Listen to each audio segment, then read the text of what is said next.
Tous les hommes vont expérimenter ce que je m'apprête à vous présenter, ce que je m'apprête à vous délivrer. Bouffée de chaleur au niveau du cou, au niveau du torse, au niveau du visage et quelquefois les cieux nocturnes.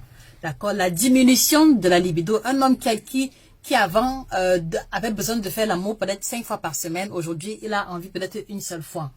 L'insomnie, les palpitations, la fatigue, troubles de mémoire et de concentration, le ventre qui va commencer à prendre du volume, même si l'alimentation n'a pas changé, les seins ou alors les pectoraux qui vont devenir comme des seins, d'accord?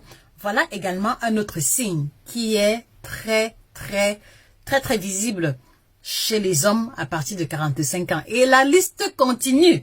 Il y a les poils qui vont diminuer, donc le volume de la barbe va diminuer, tu vas commencer à devenir chauve, même ici, au niveau du thorax, tu n'auras plus grand chose.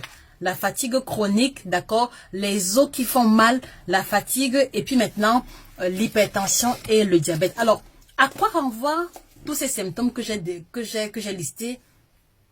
Ils renvoient simplement à l'andropause, ce qu'on va appeler l'équivalent entre guillemets de la ménopause chez les hommes. Donc oui, même les hommes sont victimes de la ménopause entre guillemets et cela s'appelle l'andropause.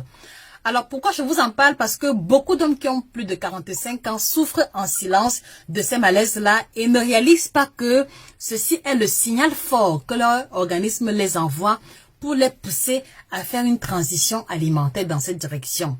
Donc, je vous ferai très prochainement une vidéo dans ce sens-là pour indiquer les classes alimentaires à privilégier quand on est victime de l'andropause. Mais déjà, dans un premier temps, je vous encourage à partager cette vidéo à un tonton, d'accord, à un collègue, à un papa, à un oncle ou une connaissance qui fait l'expérience de ces symptômes-là et qui ne se retrouve pas véritablement. Donc, ils doivent comprendre qu'ils sont à l'étape de l'andropause où il y a une modification hormonale, notamment la diminution de la testostérone. C'est pour ça justement que le zizi se lève moins souvent. C'est pour ça justement que même quand ça se lève, parfois ça retombe. Vous devez le savoir et faire les choix alimentaires stratégiques. Donc merci de vous abonner, merci de repartager la vidéo à tous les hommes pour que nos frères et sœurs africains soient conscients et sachent exactement prendre soin d'eux à partir de cette tranche d'âge-là.